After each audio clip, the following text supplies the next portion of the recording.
என்னை வரவேற்ற நடுவருக்கு முதல் வணக்கம். தேடி சோறு தினம் தென்று பல சின்னஞ்சிறு கதைகள் பேசி மனம் வாடி துன்பமிக உழன்று பிறர் வாட பல செயல்கள் செய்து நரை கூடி கிளப்பருவ மீதி கொடும் கூச்சு கீரை என கேடிக்கை மனிதர்களைப் போல வீழ்ந்து விடுவேன் என்று நினைத்தீர்களா எதிரணி வீரர்களே? நான் எனக்கு உயிரூட்டிய தீந்தமிழ் இலக்கியத்தின் சப்போர்ட்டாக பேசுகிறேன். குகனோடு சேர்ந்து ஐவரானோம் அப்படி ஒரு வாக்கு வரும் கம்பராமாயணத்தில். அதை நினச்சி பார்க்கும்போது நாங்கள் மோதிலால் அம்மாவோடு சேர்ந்து நாங்கள் இங்கே ஐவராக வீச்சிருப்பதாக எனக்கு தோணுது. ஏன்னா அம்மா பேசுனது எல்லாமே எங்களுக்கு தான் தீந்தமிழ் இலக்கியங்கள் தான். அப்போ அறுவரானோங்கிறத எந்த வார்த்தையை சொல்லலான்னு யோசிச்சுட்டு இருக்கும்போது தானமல் அம்மா வராங்க. திருக்குறள் அனைத்தும் கூறுவது திருக்குறள், சிந்தனைகள் எல்லாம் இருப்பது 1330 குறளிலே. நாங்கள் கண்ணதாசன் அனைத்தும் கடன் வாங்கினார் எங்கிருந்து சங்க இலக்கியங்கள் இருந்து எங்களுக்கு ஆதரவாக சொன்னாங்க. நம்ம சங்கீதா அக்கா இருக்கிறதே ஊடகத்தில் தான். ஊடகத்தை பற்றி தப்பாக பேசுவாங்களா? அக்கா சொன்ன ஒரு கதை என்னென்னா, காலையில் எழுந்திரிச்சாங்க, முதல்ல என்ன வாட்ஸ்அப் பார்த்தாங்க. என்னது, மும்தாஜுக்கு தாஜ்மஹால் கட்டின கதை. சத்தியமாக தாஜ்மஹால் என்பது ஒரு கல்லறை. ஆனால் தமிழன் காதலுக்கு கல்லறை கட்டுபவன் அல்ல. தமிழன் காதலுக்கு கல்லறை கட்டுபவன் அல்ல. கொஞ்சம் ஓகே. சிந்தனை என்பது என்ன? நாமெல்லாம் முதல்ல என்ன இருந்தோம்? குரங்கா இருந்தோம். குரங்கிலிருந்து மனிதன் மனிதனாக வந்தான். இதை சங்க இலக்கியங்கள் எப்படி சொல்லுது தெரியுமா? புல்லாகி பூடாய் புழுவாய் மரமாகி பல்விருகமாகி பறவையாய் பாம்பாகி கல்லாய் மனிதராய் பேயாய் கணங்களாய் வல்லரகாய் முனிவராய் தேவராய் செல்லா நின்ற தாவர சங்கத்துள் எல்லா பிறப்பும் பிளந்திழைத்தேன் எம்பெருமானே. அதாவது ஒரு மனிதனுடைய பிறப்பு முதலில் ஓர் உயிராக இருந்து ஓர் உயிர் ஈருயிராகி ஈருயிர் மூன்று உயிராகி அறுசுவையுடைய 6 உயிராக விளந்திருக்கிறது. அப்போ இதை அனைத்தும் சங்க இலக்கியங்கள் தீந்தமிழ் இலக்கியங்கள் உங்களுக்கு எடுத்துரைக்கின்றன. சற்று யோசித்து பாருங்கள். இன்றைய திரை இசை பாடல்கள் அனைத்து கருத்துக்களுமே இவங்க கடை வாங்கினது தீந்தமிழ் இலக்கியத்திலிருந்து தான். புறந்தறுதல் எந்தலை கடனை, சான்றோனாக்குதல் தந்தைக்கு கடனை, வெயில் வெடித்து கொடுத்தல் கொள்ளருக்கு கடனை, நன்னடை நல்கல் வேந்தருக்கு கடனை, களிறு ஏறு பெயர்தல். யோசித்து பாருங்கள். கடமைகளை பற்றி திரை இசை பாடல்கள் எங்கேயாவது சொல்லியிருக்கிறதா? நிறைய இடத்துல சொல்லியிருக்கிறாங்க, ஆனால் புரியாத மாதிரி சொல்லியிருக்கிறாங்க. கருத்துக்களை எல்லாம் எடுத்து சொன்னார்கள், கடமைகளை பற்றி சொன்னார்கள், நல்ல இலக்கியத்தை வாசித்திருக்கிறார். திரைப்பட இசையின் மீது அவருக்கு பெரிய அக்கறை இருப்பதாக தெரியவில்லை. எனவே திரைப்பட இசை மற்றும் ஊடகங்கள் பற்றி நம்முடைய இளையவன் பேச வருகிறார். இளையவன் என்று சொல்ல முடியாது. அனைவருக்கும் வணக்கம். என்னை இப்படி மாட்டி விட்டு கால் மேலே கால் போட்டு ஒருத்தர் உட்காந்துருக்கார் பாருங்க. எங்கே கொண்டு நிறுத்தியிருக்கு? கொஞ்சம் சவுண்ட் வைங்கண்ணா. நடுவர் அவர்களே, கொடுக்கப்பட்ட தலைப்பு தீந்தமிழ் இலக்கியமா அல்லது திரை இசை பாடல்களா? சீர்மிகு சிந்தனை சிறகடித்து உயர துணையாவது தீந்தமிழ் இலக்கியங்களா திரை இசை பாடல்களா என்பதே. இங்கே தீந்தமிழ் இலக்கியம் அப்படின்னு பேச வந்த 4 பேருமே அவங்க பிளேலிஸ்ட்டில் வச்சுருக்கிற பாட்டை பார்த்தீங்களா? கட்டிப்புடிடா, அப்புறம் டேடி மம்மி வீட்டில் இல்லை, எங்களுக்கு தான் பாடிட்டு போனாங்க. அவங்க பிளேலிஸ்ட்டில் எந்த நல்ல பாட்டுமே கிடையாது. எங்கே கெட்டது கிடைக்குதோ அது தான் எடுக்கிறாங்களே ஒழிய நல்ல பாட்டு எதுவுமே எடுக்க மாட்டாங்க. சரி, எங்கள் இலக்கியத்தில் இருந்தால் அவங்க கண்ணதாசன் பாடல் பாடியிருக்கார் அப்படின்னு கேட்டாங்க. நீங்கள் வச்சுருந்த இலக்கியம் 10,000க்குள்ளாடி தான் இருந்தது. அது வெளியே வந்தது பாடலாக வந்தபோது தான். திரைப்பாடல்களிலே திரைத்துறையிலே அது வெளிவர தொடங்கின பிறகு தான் உங்களுக்குள்ளாடி இப்படிப்பட்ட பொருள் இருக்குன்னு பாமரனுக்கும் தெரிய ஆரம்பித்ததை ஒழிய அது முன்னாடி வரைக்கும் எவன் ஒருத்தன் கல்வி கற்றவனாக இருந்தானோ அவனுக்கு மட்டுமே தெரிந்திருந்த தீந்தமிழ் இலக்கியங்கள் பாமரனுக்கும் தெரிய வந்தது திரைத்துறை பாடல்கள், திரை இசை பாடல்கள் மூலமாக மட்டுமே. அது இவங்களுக்கு தெரியாது. எல்லாம் இன்றைக்கும் குழந்தைகளாகவே இருக்குதுங்க, ஒன்றும் பிரயோஜனமே கிடையாது. வந்து எங்கள் பக்கத்தில் உட்காந்துருக்கிற அம்மா எல்லாம் திட்டிட்டு போகிறாங்க. பாருங்கள் என்ன நாகரிகம் இருக்குது. எல்லாரும் திட்டுறாங்க, ஏன்னா இவங்களுக்கு சப்போர்ட் பண்ணாதனால. ஆனாலும் சப்போர்ட் பண்ணியிருக்காங்க. சரியா? அடுத்து உங்கள் பிளேலிஸ்ட்டில் பாட்டு முதல்ல உங்கள் பிளேலிஸ்ட்டில் இருக்கிற எல்லா பாட்டுகளையும் மாற்றுங்க. சரியா? இந்த பாட்டெல்லாம் சரியில்லை, தப்பான பாடல்கள். அடுத்து சகோதரர் மணிகண்டன் வந்து பேசிட்டு போனார். காதலை சொல்லும்போது எப்படி சொன்னாங்களாம் தெரியுமா? அண்ணனும் நோக்கினாள் அவளும் நோக்கினாள் அப்படின்னு சொன்னால் உங்கள் அண்ணன் எவ்வளோ பார்த்தான் அப்படின்னு இப்போ கேட்பாங்க. அது கிடையாது. நீங்கள் இன்றைக்கி போய் இதை சொல்லி பாருங்கள். இப்போ இருக்கிற இந்த லைனில் இருக்கிற யாருக்கிட்டையாவது காலையில் எழும்பினோட சொன்னார், மணிகண்டன் சொன்னார், ஆத்திச்சூடி அறம் செய்ய விரும்பி சொல்லி கொடுப்பேன்னு. மொபைல் பாஸ்வேர்டை மாற்ற தான் பார்ப்பார். அருமையான கருத்துக்களை திரை இசை வழியாக நமக்கு சொல்லி புரிய வைத்தார். அவருடைய கருத்துக்களுக்கு பாராட்டுக்கள். இனி நாம் பட்டிமன்றத்தினுடைய இறுதி நிலைக்கு வந்திருக்கிறோம். இரண்டு தரப்பினரும் மிக அருமையாக நல்ல நல்ல கருத்துக்களை எடுத்து சொன்னார்கள். எனக்கு கொஞ்சம் பயம்தான். வலது பக்கம் இருக்கக்கூடியவர்கள் ஒரு வேளை கை வைக்கலாமோ என்கிற ஒரு பயம். இலக்கியங்களை இன்று யார் யார் படிக்கிறார்கள்? பல நல்ல இலக்கியங்களை பற்றிய கருத்துக்கள் நாம் அறிவதே இல்லை, நாம் படிப்பதும் இல்லை. அது நம்முடைய ஒரு சாபக்கேடுன்னு நான் நினைக்கிறேன். வருங்காலத்தில் கல்லூரிகளிலும் பல்கலைக்கழகங்கள் கூட மொழிக்கு படிக்கக்கூடிய வாய்ப்பை அருகி வருகிறது. இந்த அளவில் நம்முடைய இலக்கியங்கள் எவ்வாறு நிலை நிற்கும் என்பது ஒரு கேள்விக்குறி. இருந்திருந்தாலும் இராமாயணத்தில் ஒரு செய்தி, அது உங்களுடைய சிந்தனைக்கு நான் கொண்டு வருகிறேன். ராமன் குகனை சந்திக்கிறான். குகன் ஒரு ஏழை, தாழ்த்தப்பட்டவனாக கருதப்படக்கூடியவன். ராமன் அரசகுலத்தை சார்ந்தவன். அந்த அரசகுலத்தை சார்ந்த அந்த ராமன் குகனை தன்னுடைய சகோதரனாக காண்கிறான். அதுபோலவே சுக்ரீவனை பார்க்கிறான். குறிப்பாக கவிஞர் வானமாமலை அவர்களுக்கும் நன்றியை நவிழ்ந்து உங்கள் அனைவருக்கும் மீண்டும் ஒரு முறை நன்றியை கூறி விடைபெறுகிறேன். நன்றி, வணக்கம். நடத்திய இந்த நிகழ்வில் இது ஒரு முக்கியமான நிகழ்வு. இது பலருக்கும் ஒரு முன்னெடுப்பானது, பலருக்கு பலமுறை பங்கெடுத்த வெற்றி பயணத்தினுடைய தொடர்ச்சி. ஆக இது இரு அணியினருக்குமே ஒரு பொன்னான வாய்ப்பாக இருந்தது. குறிப்பாக நீ சொன்ன மாதிரி என்னுடைய தலைமை வாங்கிய திரு முனைவர் ராஜேந்திரன் அவர்கள் மிக இனிமையாக நம்மளாம் கேட்கும்படியான 2 காலுக்கு தொடங்கின நிகழ்ச்சி. மணி இப்போ 4 கால் ஆகுது. 2 மணி நேரம் மிக அழகாக கொண்டு போய் தொடங்கிச்சார். அப்புறம் நிறைய விஷயங்கள் நமக்கு சொல்லி தந்தார். அதில் முதல்ல இந்த நிகழ்ச்சிக்கு தலைமை தாங்கிய ராஜேந்திரன் அவர்களை பாராட்டுகிறேன். பிறகு வெற்றி பெற்ற அணியைச் சேர்ந்த முனைவர் சாந்தி, கவிஞர் நாகநாதன், கவிய மணிகண்டன், பிறகு கல்பனா அவர்களுக்கும் இவங்க நல்லா பேசுகிறாங்க. ஒரு போட்டியில் பங்கெடுக்கும் போது இது பிறகு திரையுசை ஊடகங்களே என்று பேசிய திரு இளையவன், பகவதி மோதிலால், முனைவர் சங்கீதா தானம்மாள் இவங்களும் பேசுனாங்க. அது குறிப்பாக எனக்கு பாராட்ட தோன்றிய நண்பர் திரு இளையவன் அந்த அணி ரொம்ப ஒரு தைரியமான ஒரு நிலையில் இருக்கும்போது அதை உயர்த்தி பிடித்து அவர்களுக்கு அருகே கொண்டு வரக்கூடிய முயற்சி செய்து வெற்றி பெற்றிருக்கிறார். அந்த அளவுக்கு அவருடைய இளைஞர்களை பாராட்டுகிறேன். மற்றும் கலந்து கொண்டு சிறப்பாக பேசிய அத்துணை பேச்சாளர்களுக்கும் பூஜைப்பிறை தமிழ்ச்சங்கத்தின் சார்பாக நன்றியினை தெரிவித்துக் கொள்கின்றோம். இந்த கருத்தரங்கத்திற்கு முன்னதாக ஒரு பாடல் ஒன்று பாடுவதற்காக மரியாதைக்குரிய ஐயா பால்ராஜ் அவர்களை மேடை கலைக்கின்றோம். அவருடைய பாடலை தொடர்ந்து மேடையில் பாட்டு பாடுவதற்காக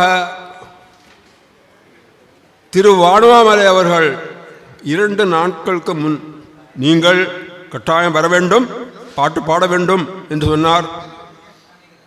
அதனால் வானுவாமலை சொல்லும்போது வானுவாமலை பழைய நண்பர், அவர் எழுத்தாளர், கவிஞர்.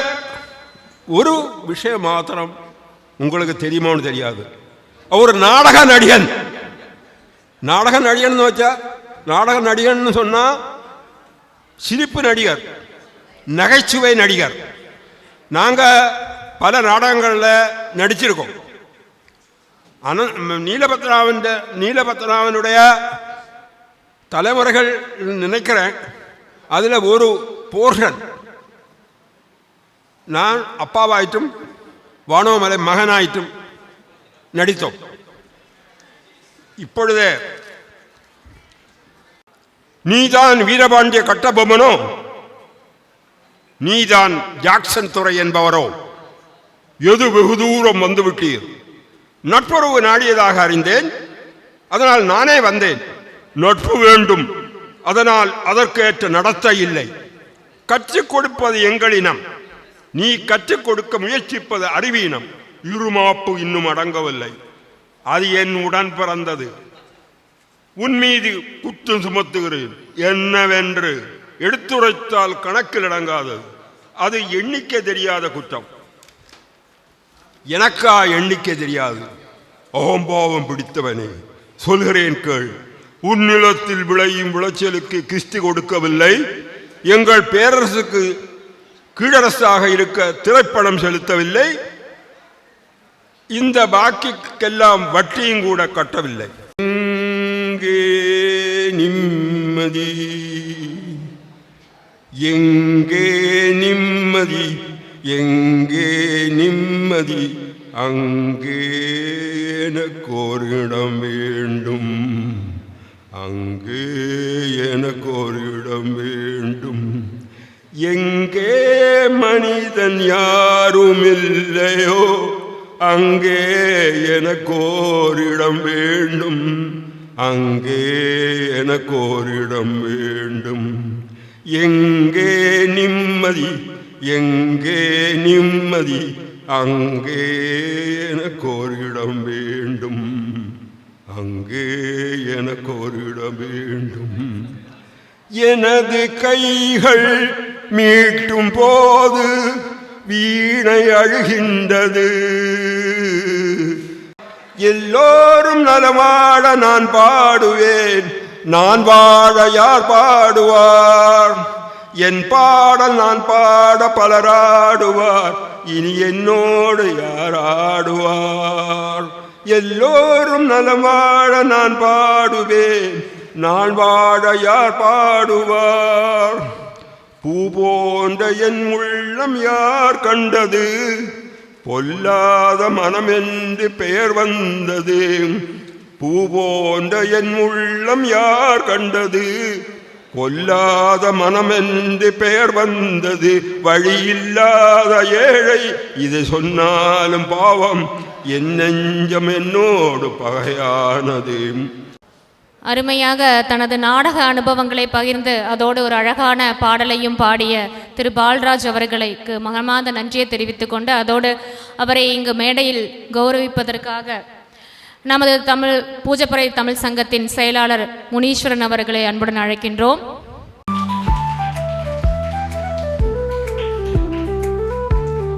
இந்த வயதிலும் வந்து மேடை ஏறி பாடியிருக்கிறார். மிகுந்த கரகோஷத்தை கொடுத்தால் நல்லது.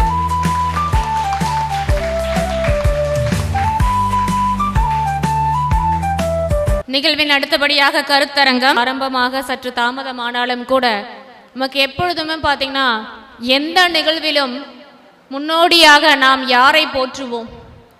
பாரதியார். ஆக பாரதியார் இல்லாத ஒரு மேடை இருக்கவே இருக்காது தமிழ் உலகில்.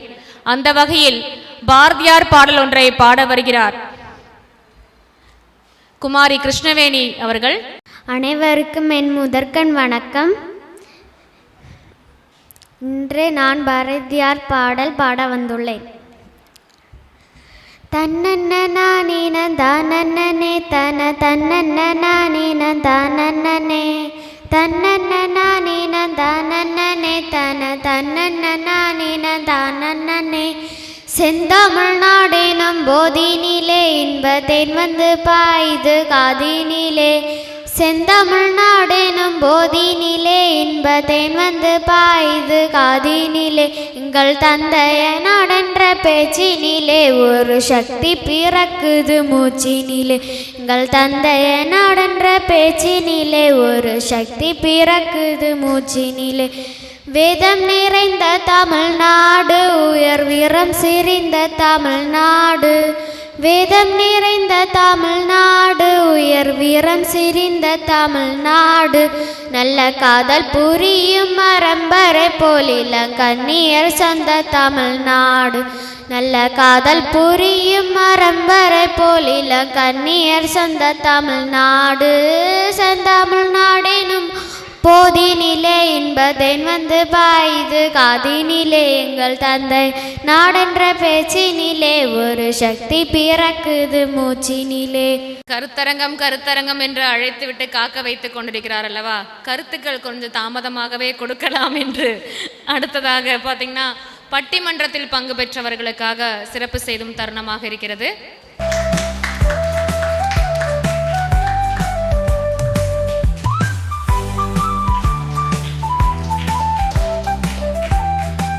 அடுத்ததாக நமது பூஜைப்பறை தமிழ் சங்கத்தின் நினைவு பரிசாக டாக்டர் வேலாயுதம் அவர்களுக்கு சிறப்பு செய்யவிருக்கிறது.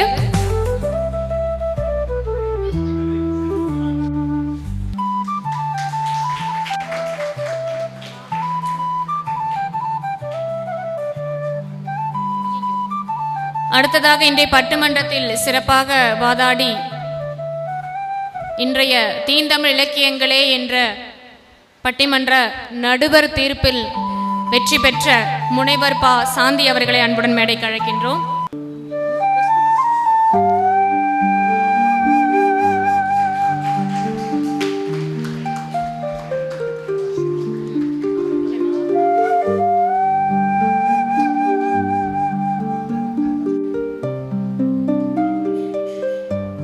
மணிகண்டன்,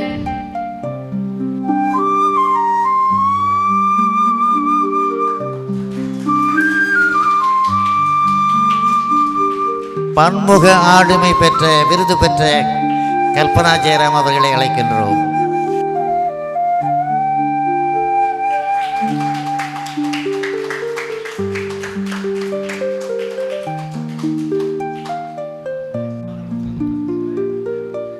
திரு இளையவன் அவர்களை அன்புடன் மேடைக்கு அழைக்கின்றோம்.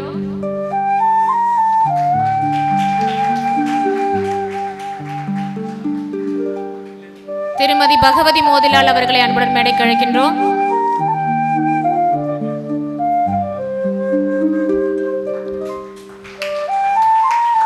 முனைவர் சங்கீதா அவர்களை மேடைக்கு அழைக்கின்றோம். தானம்மை அவர்களை மேடைக்கு அழைக்கின்றோம்.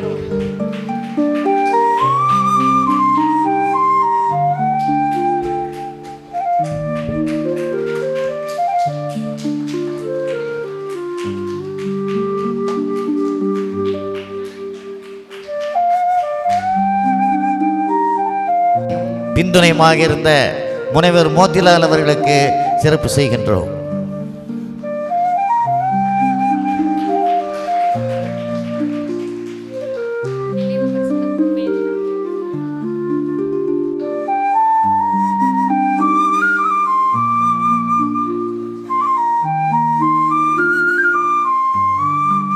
இங்கே ஒரு பாரதியார் பாடலை நமக்கு இன்னிசையாக கொடுத்த கிருஷ்ணவேணி, குமாரி கிருஷ்ணவேணி அவர்களை அன்புடன் மேடைக்கு அழைக்கின்றோம்.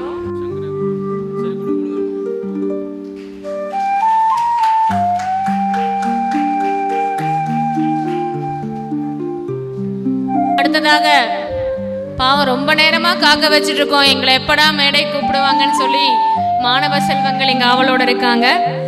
தலைமை பா கருத்தரங்கம் நடத்துவதற்காக தலைமை பா சாந்தி அவர்களை அன்புடன் மேடைக்கு அழைக்கின்றோம். இளஞ்செழியன் சா, பன்னீர்செல்வம்மா, பிடல் காஸ்ட்ரோ. மாலை வணக்கம். மாலை வேளையில் செவிக்கு இன்பம் ஊட்டுவதற்காக கருத்துக்களை பரிமாறிக்கொள்கின்ற பட்டிமன்றம் நிகழ்ந்து முடிந்தது. அதன் பிறகு கருத்தரங்கம் ஆரம்பமாக உள்ளது. இந்த கருத்தரங்கத்தில் தலைமை பொறுப்பை ஏற்று நடத்துமாறு எனக்கு ஒரு வாய்ப்பை அளித்த பூஜைப்பறை தமிழ் சங்கத்திற்கும், இத்தகைய ஒரு கருத்தரங்கத்தை நடத்த வேண்டும் என்று கூறிய திரு வானமாமலை ஐயா அவர்களுக்கும் என்னுடைய வணக்கத்தை தெரிவித்துக் கொள்கிறேன். மற்றும் இந்த கருத்துக்களை கேட்டு மகிழ்வதற்காக வந்திருக்கும் அனைத்து நல்லுள்ளங்களையும் வணங்கிக் கொள்கிறேன். கருத்தரங்கத்திற்காக எடுத்துக்கொள்ளப்பட்ட தலைப்பு தமிழ் இலக்கியங்கள் அன்றும் இன்றும் என்பதுதான். இலக்கியங்கள் என்றுமே இனிமையானவைதான்.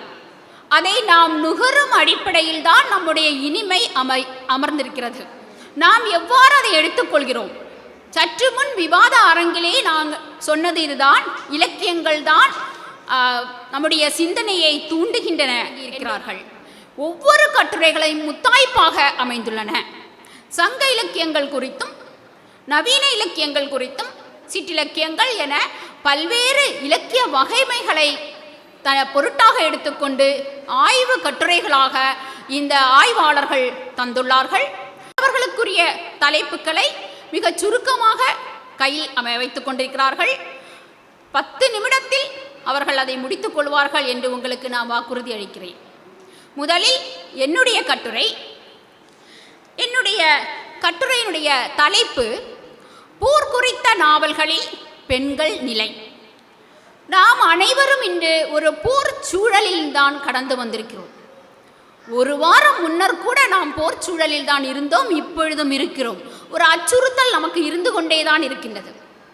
அத்தகைய ஒரு சூழலில் போர் எத்தகைய துன்பங்களை நமக்கு விளைவிக்கின்றன, அதனால் பெண்களுடைய நிலை எவ்வாறு பாதிக்கப்படுகிறது என்பதைத்தான் என்னுடைய இந்த கட்டுரை முன்வைக்கின்றது. எங்கள் வாழ்வும் எங்கள் வளமும் மங்காத தமிழே என்று சங்கை முழங்கு. அனைவருக்கும் வணக்கம்.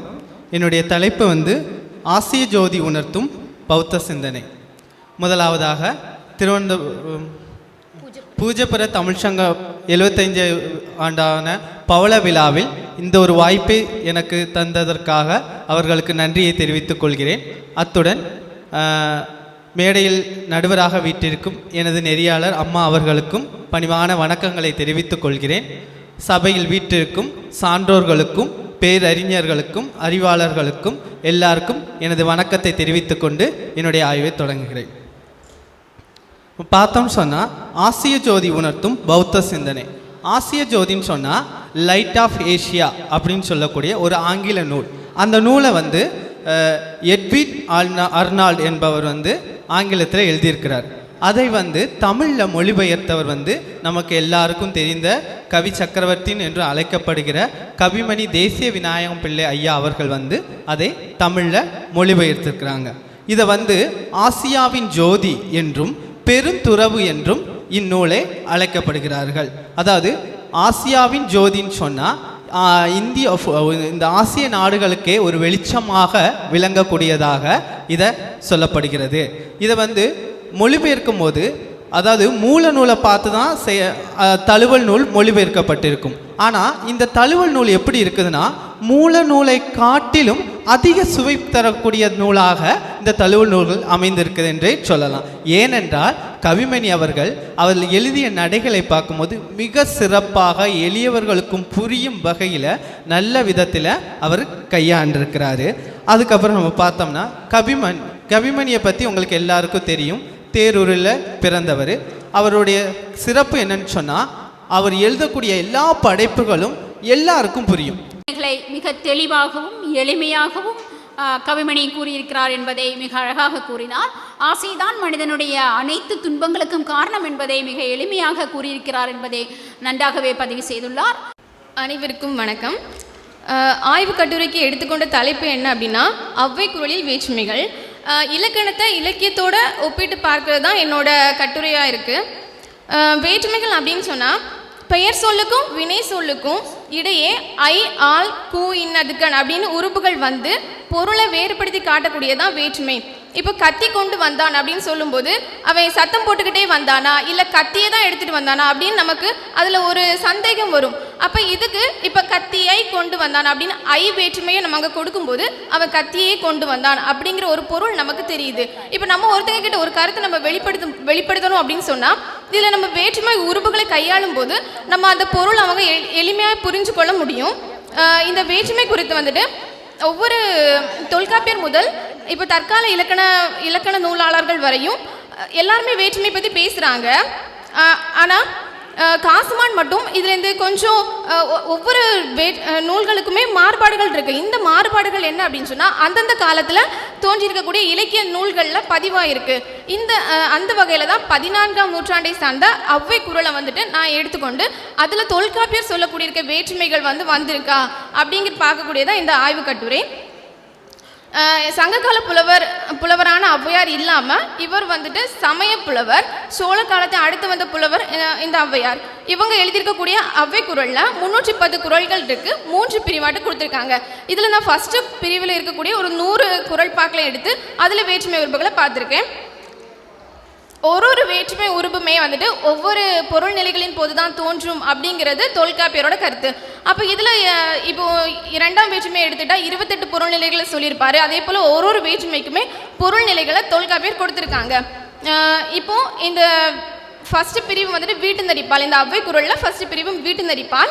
இதில் 2ஆம் வேற்றுமை ஏறக்குறைய 28 இடங்கள்லையும், 3ஆம் வேற்றுமை 27 இடங்களிலும், 4ஆம் வேற்றுமை 3 இடங்களிலும், 5ஆம் வேற்றுமை 12 இடங்களிலும், 7ஆம் வேற்றுமை 7 இடங்களிலும் வந்திருக்கு. இந்த 2ஆம் வேற்றுமைக்கு நான் சொன்ன மாதிரி தொல்காப்பியர் வந்துட்டு 28 பொருள்நிலைகள் கொடுத்துருக்காங்களா. ஆனால் இந்த ஔவை குறளில் அதில் ஒரு 6 பொருள்நிலைகள் மட்டும்தான் இந்த ஐ வேற்றுமைக்கு வந்திருக்கு. அது என்னெல்லாம் அப்படின்னு சொன்னால் பெறுதல், சார்தல், பிரித்தல், நோக்கல், ஆக்கல், புகழ்தல். இந்த 2ஆம் வேற்றுமைக்குரிய உருவு வந்துட்டு ஐ. நான் ஒரு 2 எக்ஸாம்பிள் சொல்கிறேன். ஒரு பயனாவது உடம்பின் பயனே தரும் பயனா சங்கரனை சார், உயிர்குருதி எல்லாம் உடம்பின் பயனே அயிர் பின்றி ஆதியை நாடு. இந்த ஆதியை நாடு, இறைவனை சார், இறைவனை தேடு அப்படின்னு எல்லாம் சொல்லியிருக்காங்க. அந்த தொடர்களெல்லாம் நம்ம பார்க்கும்போது எல்லா குறளுமே என்ன சொல்லியிருக்கு அப்படின்னா இறைவனை சாரு, இறைவனை சார்தல் வேண்டும் அப்படிங்கிற ஒரு சார்தல் பொருள் நிலையை கொடுத்துருக்கு. அதே போல் 3ஆம் வேற்றுமை நம்ம எடுத்துக்கும் போது ஆள் வேற்றுமை உருப நன்னூலார் சொல்லியிருப்பாங்க, ஒடு வேற்றுமை உருப தொல்காப்பியர் சொல்லியிருப்பாங்க.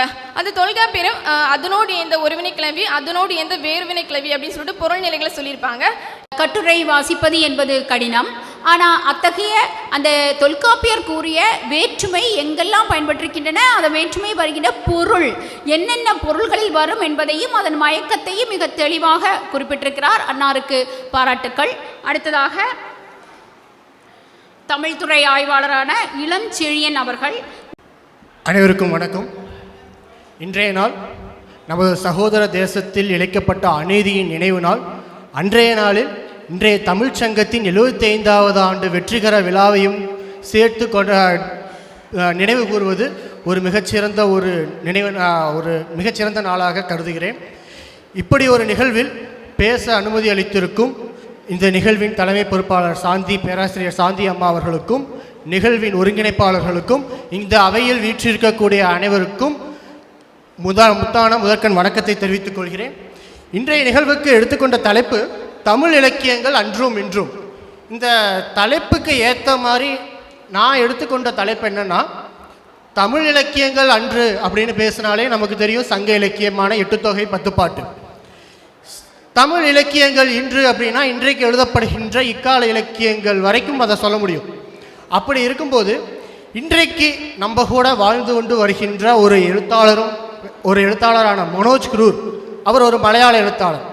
அவர் எழுதிய நூலான நிலம்பூத்து மலர்ந்த நாள் நாவல், அந்த நாவலை தமிழில் KV ஜெயஸ்ரீ என்பவர்கள் மொழிபெயர்த்துள்ளார். மொழிபெயர்ப்பிற்கான சாகித்ய அகாடமி விருதையும் இந்நூலுக்கு பெற்றுள்ளார் என்றால் இந்த நூலில் கூறப்பட்டுள்ள கருத்துக்கள் எத்தகைய தாக்கத்தை மக்கள் மத்தியில் ஏற்படுத்தியிருக்கும் என்பதை பார்க்க வேண்டிய ஒரு தேவை உள்ளது. என்னுடைய தலைப்பு நிலம்பூத்து மலர்ந்த நாள் நாவலில் சங்கத்திணை மரபுகள். அருமையான ஒரு கட்டுரை. அதாவது மலையாள மொழியில் வெளிவந்த ஒரு நாவல், ஆனால் தமிழ் சமூகத்தினுடைய திணை கோட்பாட்டை மையமாக வைத்து எழுதப்பட்டிருக்கிறது. அதுதான் சிறப்பு. அத்தகைய ஒரு நாவலே மொழிபெயர்க்கப்பட்ட அந்த தமிழ் நாவலை எடுத்து வைத்துக்கொண்டு மிக தெளிவாக சங்க திணை மரபுகள் எவ்வாறெல்லாம் அதில் பதிவு செய்யப்பட்டுள்ளன என்பதை மிக அழகாக, காலம் கருதி குறைவாக, ஆனால் அனைவருக்கும் வணக்கம். எனது கட்டுரையோட தலைப்பு என்னன்னா தமிழர் பண்பாட்டில் சதி. இந்த கட்டுரையில் என்ன சொல்லியிருக்கேன் அப்படின்னா, தமிழ் மரபுல சதி எப்படி எப்படிலாம் வந்திருக்கு அப்படின்னு சொல்லக்கூடிய கட்டுரைகளையும் பின்ன முன்னாய்வுகளையும் அதில் உள்ள முரண்பாடுகளையும் தான் என்னோட கட்டுரை முன்வைக்குது. சதினா என்ன நமக்கு தெரியும், கணவன் இறந்த உடனே அவனை தீமூட்டுற அந்த தீயில மனைவி விழுந்து இறக்குறது தான் சதின்னு சொல்லி சொல்கிறாங்க. என்னோட கட்டுரையில் நான் என்ன பண்ணியிருக்கேன் அப்படின்னா, நான் எடுத்துக்கொண்ட கட்டுரைகளில் பெரும்பாலும் தொல்காப்பியத்துலேருந்தே சதி இருக்குது அப்படிங்கிற ஒரு குறிப்பை வந்து சொல்லிட்டு போகிறாங்க. தொல்காப்பியம் சங்க இலக்கியத்துலேயும் சதிங்கிற ஒன்று இருக்குது அப்படிங்கிற குறிப்பை சொல்லிட்டு போகிறாங்க. அப்போ நான் உள்ளே போய் பார்க்கும்போது என்ன அப்படின்னா, தொல்காப்பியத்தில் பொருளதிகாரத்தில் புறத்திணையில் ஒரு பாட்டு இருக்குது. நல்லோள் கணவனோடு நனியழல் புகி சொல்லிட இட்ட மாலை நிலை. இந்த பாட்டை குறிப்பெடுத்து காட்டி இதில் சதி இருக்குது அப்படிங்கிற ஒரு கூற்றை வச்சுட்டு போகிறாங்க. இதில் என்ன சொல்லியிருக்காங்க, கணவன் வந்து இறந்து போயிட்டான். அப்போ இறந்த உடனே மனைவி என்ன பண்ணுறான்னா, நான் சாக போகிறேன்னு போகிறா. அப்போ சான்றோர்கள் அவளை தடுக்கிறாங்க. இப்போ இதுலேருந்து என்னென்னா, அவங்க தடுக்கிறாங்க, அவள் தீக்குள்ளே தான் விழுந்து இறந்து போகிறா அப்படிங்கிற குறிப்புகள்லாம் இல்லை. ஆனால் சான்றோர்கள் என்ன பண்ணுறாங்க, நீ வந்து மறிக்க வேண்டாம், நீ வந்து உயிரோடு நீ மறிக்காதுன்னு சொல்லி தடுக்க தான் செய்கிறாங்க. அப்போ ஒரு விஷயம்தான் அது. பண்பாட்டினுடைய அடையாளமாக நாம் சதியை எடுத்துக்க கூடாது. ஆனாலும் அந்த சதி எப்படி வந்தது, எந்த தமிழ் இலக்கியங்களில் சங்க இலக்கியங்களில் சதி இருக்குது. ஏன்னா பலரும் அந்த சதியை பற்றி பேசும்போது சங்க இலக்கியத்தை எடுத்துக்காட்டாக கூறுவதுண்டு. அப்படி அதில் என்னென்ன இருக்கிறது என்பதை மிக தெளிவாக எடுத்து கூறிய ஆய்வாளருக்கு நன்றி. பவத்ய தர்மோ தர்மோஹி தர்ம தர்மாவபாவி காரண தேசகாலசிய தேசகாலசா தாத்ருத்யா. இது வந்து ஒரு சமஸ்கிருத ஸ்லோகம். எதில் வருது அப்படின்னா, மகாபாரதத்தில் சாந்தி பருவத்தில் வருது. ஒரு தமிழ் சங்கம் நடத்தப்படுற ஒரு பவள விழாவில் அந்த அவையில் வந்துட்டு இந்த கருத்தை நான் ஏன் முதல்ல சொல்கிறேன், ஒரு சமஸ்கிருத ஸ்லோகத்தை சொல்கிறேன் அப்படின்னா, போக போக உங்களுக்கு புரியும். அதோடைய பொருள் என்னன்னு முதல்ல சொல்லிடுறேன். காலம் இடம் இவற்றின் தேவைக்கேற்ப தகுந்தது தகுதியற்றதாகவும் தகுதியற்றது தகுதியுடையதாகவும் மாறும். இது வந்து அந்த ஸ்லோகம் சொல்லக்கூடிய பொருள். இப்போது இந்த தலைப்புக்குள்ளே வரலாம். மெய்ப்பாட்டியலின் சில ரசமான பொய்கள் என்னென்னா, காலங்காலமாக நம்ம கதை சொல்லிக்கிட்டே வருவோம். ஆனால் அந்த கதையில் வந்து எது உண்மையாக இருக்கும் அப்படின்னு சொல்லிட்டு நம்மளுக்கு தெரியாது. இப்போது நம்ம இந்த காக்கா வந்து வடையை திருடிட்டு போகிற இடத்துல காக்கா வந்து வடையை அது காலுக்கிட்டே வச்சுக்கிட்டு கரைஞ்சிருச்சு அப்படின்னா அங்கே நரி ஏமாந்துருச்சு, இல்லை ஏமாந்து கீழே போட்டுருச்சு அப்படின்னா அப்போ காக்கா ஏமாந்துருச்சு, நரி வந்து லாபம் அடைஞ்சிருச்சு அப்படின்னு சொல்லுவோம். அப்போ இது வந்து ஒரு காலகட்டத்தில் காக்கா ஏமாந்த மாதிரியும் அடுத்த காலகட்டத்தில் நரி ஏமாந்த மாதிரியும். இப்போ அடுத்த காலகட்டத்தில் ஒரு கதை வரும். அவங்க என்ன சொல்லுவாங்க அப்படின்னா, ஏமாந்தது காக்காவோ நரியோ இல்லை, அதை சுட்ட பாட்டி அப்படின்னு சொல்லிட்டு இப்படி ஒவ்வொரு காலகட்டத்திலையும் ஒவ்வொரு கதை சொல்லுவாங்க. அப்போ இந்த கதை ஒவ்வொரு கதையும் புது கதை வரும்போது என்னாகுன்னா, யார் முன்னாடி வந்து ஏமாற்றப்பட்டிருக்காங்க கதைகளால் அப்படின்றது நமக்கு தெரியும். இப்போ நாம் இன்னைக்கு பல தமிழ் இலக்கியங்களுடைய பலவற்றையும் நாம் சொல்வது வடமொழியிலிருந்து வந்தது அல்லது வடமொழியினுடைய தொனி கோட்பாடு, ரச கோட்பாடு, இதை பாட்டியல்ங்கிற பேரில் நாம் அதை அழைக்கிறோம் அப்படிங்கிறதையும் மிக தெளிவாக சொன்னார். அது மட்டுமல்ல, ஒரு விவாதத்திற்கான ஒரு கேள்வியை எழுப்பியிருக்கிறாரு. நாம் வந்து கண்டிப்பாக இதை ஆராயணும். ஏன்னா வடமொழியில் இருக்கிறதுனால மட்டுமே அவங்களுக்குரியதுன்னு சொல்ல முடியாது. நம்ம வந்து தமிழுக்குரியதை அவங்க வடமொழியில் வச்சிருக்கலாமே அப்படிங்கிற ஒரு கேள்வியை எழுப்பியிருக்கிறாரு. இது மிகப்பெரிய ஒரு ஆய்வுக்குரியது தான். மிக அருமையான ஒரு கட்டுரை வழங்கியமைக்கு நன்றி தெரிவித்துக் கொள்கிறேன். சிறப்பாக எழுதியிருக்கின்றீர்கள். ஒவ்வொருவரும் ஒரு துறையை சார்ந்து எழுதியிருக்கின்றீர்கள். மிக சிறப்பாக இருக்கிறது. அதை கருத்தரங்கம் 2 கருத்தரங்கமாக முதலில் அறிவிக்கப்பட்டிருந்தது. அதில் சில மாணவ செல்வங்களுக்கு இங்கு வந்து சேர முடியாததால் அது ஒரு கருத்தரங்கமாக மாறியது. இருந்தாலும் கூட அதன் தலைமை நான் என்றும் பூஜப்புரை தமிழ் சங்கத்தின் பக்கபலம் என்று வந்திருக்கிறார் திரு முனைவர் ஹெஸ்பி ரோஸ்மேரி அவர்களை 2 வாக்குகள் பேசுவதற்காக அன்புடன் மேடைக்கு அழைக்கின்றோம். அனைவருக்கும் வணக்கம். முதலாவது நான் மானமாமலை சார்கிட்ட ஒரு மன்னிப்பு கேட்டுக்கிறேன். ஏன் அப்படின்னா, இந்த கருத்தரங்கமே சாயங்காலம் வைக்கிறதுக்கு காரணமானவளே நான் தான். சார், எனக்கு இன்றைக்கி வர முடியாது, ஃபேமிலியில் ஒரு ப்ரோக்ராம் இருக்குது அப்படின்னு சொல்லியிருந்தேன். 5 மணிக்கு தான் வருவேன் அப்படிங்கிறதும் சாருக்கு வாய்ஸ் மெசேஜில் போட்டிருந்தேன். சார் அதை பார்க்கலன்னு நினைக்கிறேன். ஸோ ஐயா அவர்களிடத்தில் ஒரு மன்னிப்பு கேட்டுக்கொண்டு, நம்ம சங்க காலம் முதலே சபைகள் வைத்து தமிழ் வளர்க்கக்கூடிய ஒரு மரபு காலகாலமாக இருந்து வருகிறது. அந்த வகையிலே திருவனந்தபுரத்திலே 2 விதமான தமிழ் இலக்கியம் அன்றும் இன்றும் எனும் தலைப்பின் கீழ் 18/5/2025 இன்றைய தினத்தில் நடந்த கருத்தரங்கில் கலந்து கொண்டு கட்டுரை வழங்கியமைக்காக சான்றிதழ் சங்கம் வழங்குகிறது. இந்த விருதினை, இந்த சான்றிதழை வழங்குவதற்காக மரியாதைக்குரிய ஐயா பிறவி பெருமாள் அவர்களையும் மற்றும் சங்கர நாராயணன் அவர்களையும் மேடை கலைக்கின்றோம்.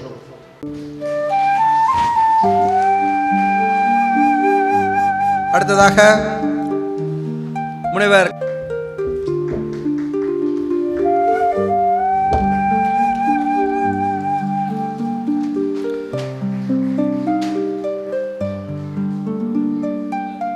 அடுத்ததாக செல்வி சின்சி ரா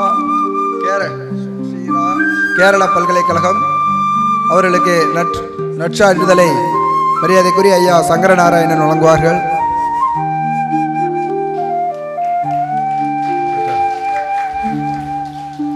அடுத்ததாக செல்வி பன்னீர்செல்வம் மா கேரள பல்கலைக்கழகம் அவர்களுக்கு சான்றிதழும் கேடயமும் மரியாதைக்குரிய ஐயா சங்கரநாராயணன் வழங்குவார்கள்.